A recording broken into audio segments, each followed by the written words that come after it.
So hello everyone and welcome to this next lecture in the DC to DC converter series. So in the last lecture, which was a couple of weeks back, I had stopped at the Chook converter simulation. So this is where we were. We had looked at some waveforms of the currents and the voltage. Now before I continue, there is one major problem that I found with respect to these plots. So now, for example, this is the voltage across the decoupling capacitor, right? So to be precise, it is this voltage that I'm measuring, the voltage across the decoupling capacitor, which is basically voltmeter C1. So if you look at this, you see that there is some amount of variation, right? But the problem is that it's almost impossible to figure out what's actually happening. The reason is, let me go over to my browser. Even if you do a zoom, this zoom is only for the x-axis. The zoom is not for the y-axis. So the y-axis is automatically taken by Matplotlib, and that is by the default settings. So when you plot the plot right in the beginning, it creates a default setting and it sticks to that default setting. And that's the reason why this plot is almost useless, right? You can hardly make anything out of it. So the reason for this is because at that point of time when I created this, I had only thought about the X zoom, I didn't think about the Y zoom. So a couple of weeks back, I had released a new version of Python Power Electronics, and in this lecture, I am going to install this new version, I'm going to rerun the simulation, and I'm going to show you how this can now be improved, this plot. So for that, let me go over to my browser. Let me open a new tab. And I shall go over to the website, pythonpowerelectronics.com. So this is the home page of the project.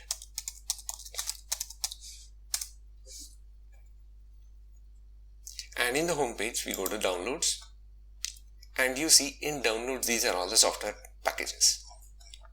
So to know where we were, let's go over to documents. And you see we were installing Python PPE Web App Py3, which means PPE, this is the web application, and based on Python 3, version 3. The version of the simulator is 4.2.3, right? 4_2_3. So if you come down to the browser, this is the version we had installed, right? And the release date was July 12, 2019. So almost 8 months, I suppose. Now, last week, as I said, I had released a new version, and this is 4.3.0. So I'm going to install this version. So first, let me start by downloading it. So let me go over to my file browser, and let me go to home, downloads, and it has been downloaded.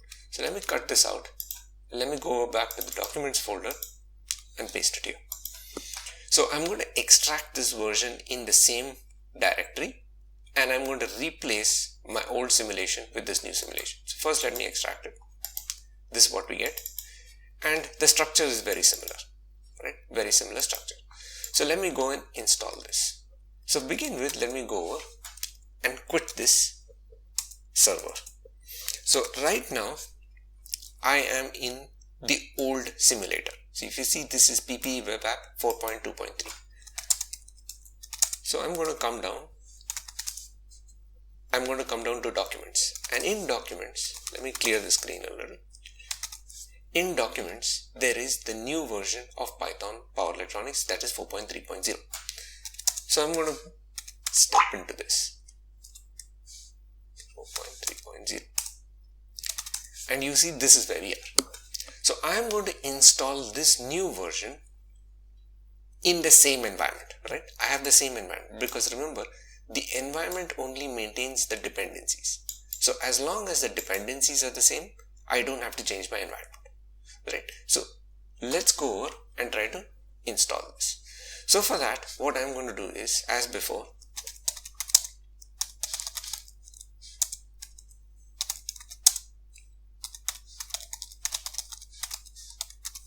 now this may not be necessary because remember, like I said, when you install a new version of Python Power Electronics, you may or may not have to do this. If the requirements have changed, it will update the environment. if the requirements are not changed, it will not update the environment. But even then, it's better to do it, because if there is a change, you will always get the updated packets.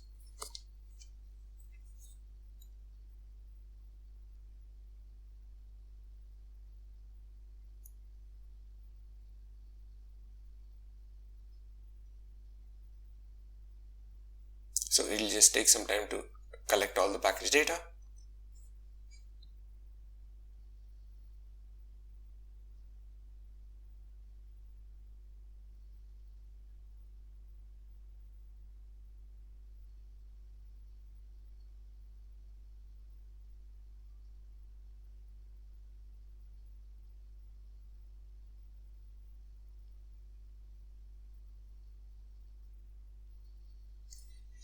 So you see, of all these packages, there is only one package that needs to be installed, and there's only one package that needs to be updated, because these are new packages which have updates. The remaining will stay as it is. Right now, you could skip it and say this is not necessary, but I would still say go ahead and install, because as and how Python releases newer and newer versions, it is still recommended to actually install those versions. So I'll just go ahead and install them. So there's just one package, it shouldn't take too much time, and it's done. Right? So with this, we have now prepared our environment, or at least updated our environment. So now I'll go into simulator interface, and here all I have to do is say python manage.py make migrations simulations. So this creates the table structure for my simulations app. Right? This is very important. The first time you start a project, you must do this. So since we have just downloaded the file, we need to set up the tables for this. Now, I'll tell you exactly how we migrate our database very soon.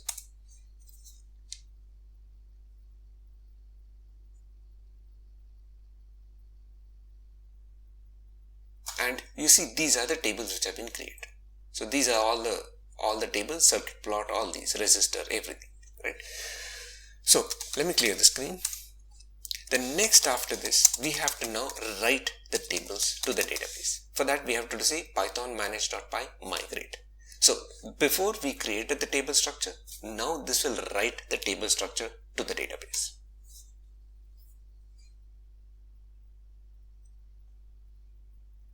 So Django by default comes with several other tables, right? These are all tables like, for example, authentication and things like that. Even though we don't use it, it just installs it by default. No harm in letting it be there.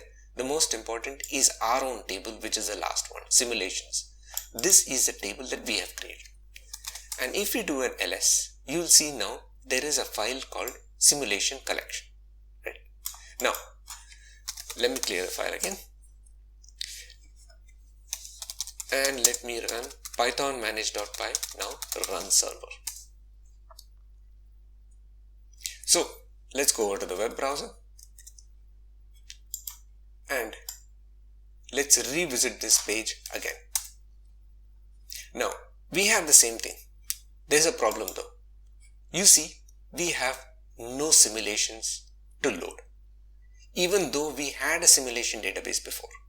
The reason is simple, because we had created a new simulation database. When we did python manage.py make migrations and migrate, we created the table structure and we wrote those tables to the database. But our database is blank, which is why we do not have any of the simulations we did before. So for that, we just have to quit. Go over to our documents. This is the old version of the simulator, 4.2.3, right? We take the simulation collection, go to our new directory, delete the new one, because this is empty as it is, and paste the old one. So this is our old database. We are now overwriting the new blank database with our old database. So now let me go over to my terminal. Let me clear this and let me run the server again. Let me go out to my file browser. And now if you refresh, you see I get back my database. So these are all my simulations. So with this, I'm going to just go over and show you what is new in this simulation. So let me go over to the main page and let me see the view output. You see, this is what is new. Now there is an X zoom and there is a Y zoom, right? And I'll show you how this works. So let me first run this simulation. As before, go to the simulation and check if there's an error. No, there is no error. So we are good to go. Now, let me go over to my simulation and check what I'm trying to do. So I was simulating between 0.4 and 0.401. So what I'm going to do is I'm going to rename this file so that I have it for reference, so that I can compare it with the new version. So let me go over to my file browser and let me click on decoupling cap. This is the plot that we were plotting. So I'll just plot it.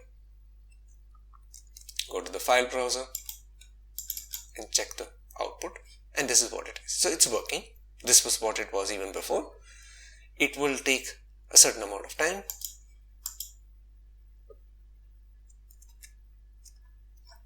Now, what is most important is that in this, we can start examining some of them. So for example, let me go over and look at this one. So for example, here we would like to zoom in so that we can capture just this part and we can have a slightly better resolution on the capacitor itself. So for that, let me go over to the browser again and let me plot it once again.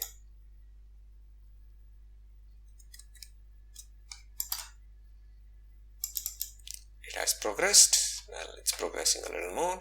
So I suppose it will take maybe another 30 seconds. So in the meantime, let me start using this method.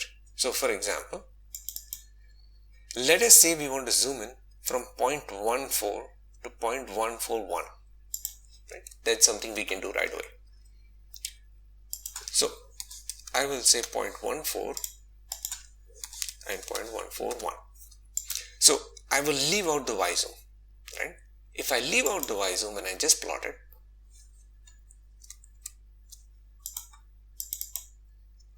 you should get this. And this is very similar to what we saw before, right? This is very similar. So we have zoomed in the x-axis. We have not zoomed in the y-axis.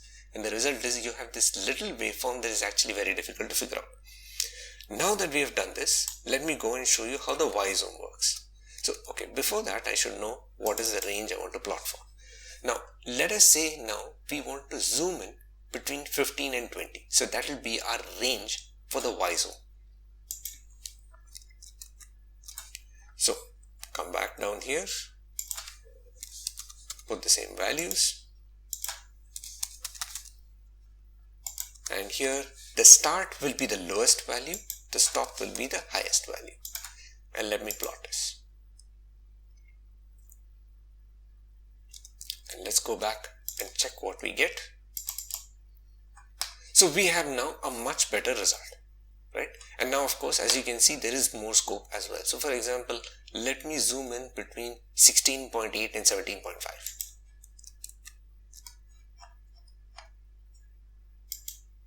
So it's 0.4, 0.41, 16.8, 17.5.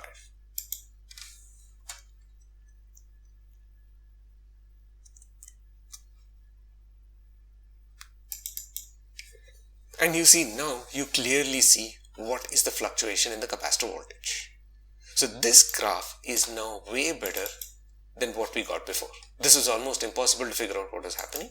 Now, however, it is quite possible to figure out what is happening. So this is the Y zoom feature which I added to the new version of Python Power Electronics. So if you're watching this video, I would suggest download the latest version and install it just the way I did. If you have any problems, please do let me know and I'll try to help you out.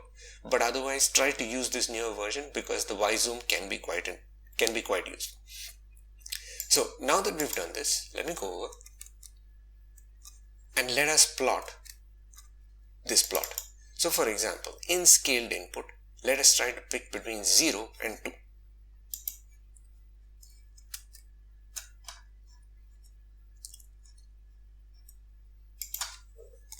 By now it should have started plotting, so we gave it enough amount of time.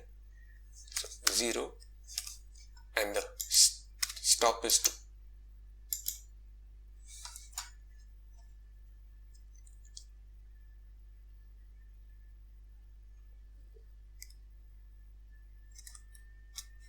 So we now have a new scaled input output plot. No, I think I have plotted the wrong one.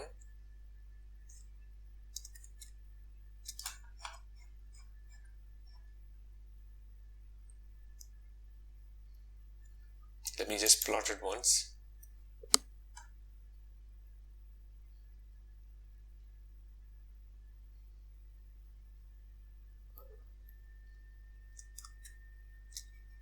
Yeah, so let me see. Yeah, it is 0.4.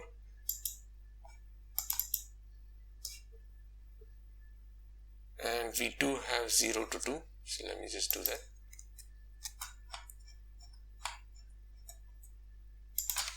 So I'm going to make 0.4, 0.41, 0 and 2. It's always important to note that the stop has to be greater than the start for both of them, right?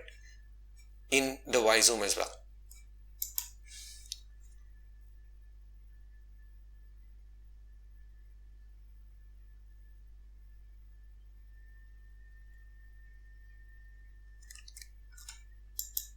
And for some reason this plot doesn't seem to capture it, and I'm trying to figure out why.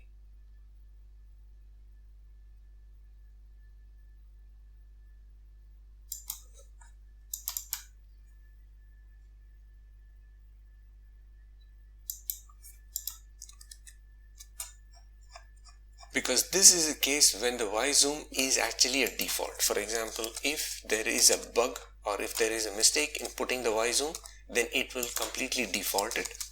But that's obviously not the case. So here in the case of Y zoom, I think there is another issue which I will have to sort, and that sorting out is about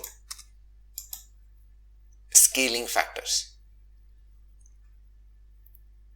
So I think it is an issue with respect to the scaling factor because we have scaled the voltmeter C1 to a much smaller value, and the reason is it is not picking out that smaller value, right? So in such cases of scaled plots, I will have to fix this bug and release another version.